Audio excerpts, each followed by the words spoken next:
Honorable Irene Mayaka. Thank you, Honorable Speaker. And Honorable Speaker, I also stand to support this particular bill because, Honorable Speaker, I actually believe that this bill has come to the House at the right time, and I think it's very progressive because in the past we've always been dealing with disaster issues in this country with a knee-jerk reaction. We wait until a disaster occurs and then we quickly look for a solution that only solves the problem at that particular time, or in some instances doesn't even solve it. And Honorable Speaker, when I say this, I'm just thinking back, reflecting back to the last 2 weeks when we had a situation where the expressway was flooded and we could not be able to access it. And yet, if we had such an authority within the county of Nairobi, they would have been able to actually analyze situations based on historical data that we have to be able to know whether or not something is going to happen or preempt issues that are going to happen.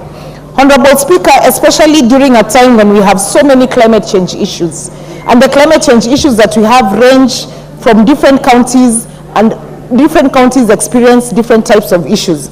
Like, for example, Honorable Speaker, when I speak about my county in Nyamira, the disasters and risk management issues that are in that county would probably be very different from another county like Mombasa. And so having these particular authorities customized to the specific counties is very progressive. And Honorable Speaker, I want to also believe that once this is established, that the people who will be part of these particular authorities will be able to go back into the history of the different types of disasters, the different types of risk associated with the areas that they govern, so that they can be able to actually customize them according to their areas. Honorable Speaker, of particular interest for me is part 3 of the bill, where it talks about classification of disaster plans and electronic information system.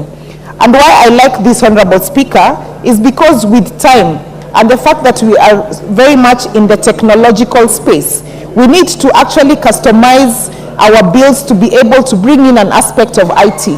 Because, Honorable Speaker, without data, you will not be able to even have a clear view of what you're dealing with. You need data, Honorable Speaker, for you to be able to even make a comprehensive report, and for you to be able to even speak to other people who you want to be able to assist as well. Honorable Speaker, I also like the part that in part 2 of part 3 of the electronic information system, that it also mentions that this data will be accessible to the public. And not only that, but that also they will ensure that Data Protection Act of 2019 is taken into consideration.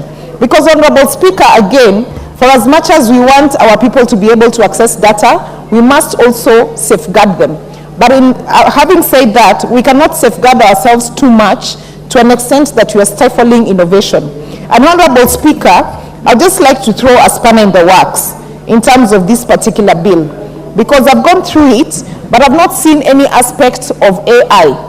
And what I'm talking about, Honorable Speaker, is, for example, the current issue we have with our fertilizer. If we had a drone-based system in this country that would have been able to quickly analyze the fertilizer that you're receiving, analyze the soils, figure out what the pH of the soils is, and be able to determine note to note in terms of what you want to actually put in different soils, then we'd not be having this kind of problems. And so I just want to urge all of us, when you're coming up with these very progressive bills like this particular one, we should also always include an aspect of AI, because artificial information, Honorable Speaker, is very important. We cannot ignore it anymore in this country, and it also just helps us to make our work easy. And so I just want to encourage the person who sponsored this bill, at the time of amendments, when the amendments come and we bring in amendments that are relating to IT and information system, that they do allow us to bring in some of these progressive ideas. Honorable Speaker, with those very short remarks, I do support. The Honorable Member for Kwanza, Honorable Ferdinand Wanyonyi. Thank you, Madam Speaker. Madam Speaker, I raised to support this bill. I think it's very important